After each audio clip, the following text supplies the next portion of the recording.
আমি রাজশাহী থেকে হৃদয় বলতেছি। এই শীতের মধ্যে ঠান্ডার মধ্যে -17 চলতেছে, ফিল লাইক 25। আমরা বের হয়েছি হাঁটার জন্য।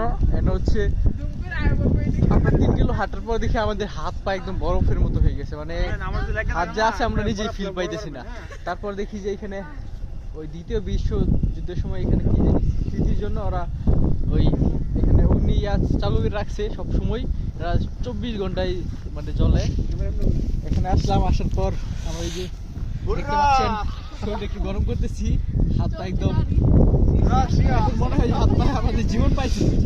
এই যেরকম আগুন জ্বলছে, এটা 24 ঘন্টা চলে, মানে প্রত্যেক দিনে চলতে থাকে। এটা শুধু সানাংশন নয়, প্রত্যেকটা স্টেটে এরকম আগুন ধরে চলতে থাকে। মানে তাতে একটা এটা আসলে কী জন্য তারা জ্বালায় এটা আমরা আসলে অ্যাকচুয়ালি এখনও যাই না, যা না জেনে এর বিষয়ে আমরা কোনো রকম কথা বলতে চাই না। বাট আজকে ওদের এত সুন্দর, যার কারণে আমরা এখানে সবাই ভিডিও করছি। ভালো লাগছে। পড়াশোনার পাশাপাশি একটু বিনোদনের প্রয়োজন, যা আপনারা বুঝতে পারছেন। কারণ সারাদিন যে পড়ার পেশা থাকে, যে কাজ করি আমরা এখানে, যারা আসে স্টুডেন্ট হিসেবে পড়াশোনা করতে, তারা সবাই কম বেশি জব করে।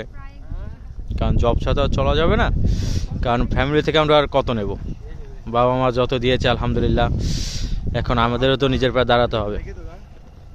যাই হোক, দেখেন ভিডিও দেখাচ্ছি আপনাদের।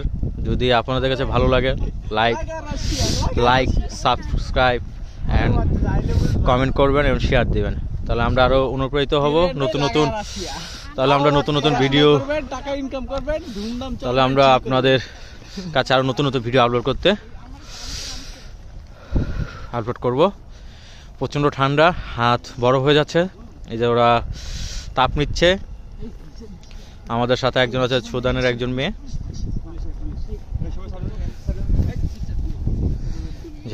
ওকে, বাই।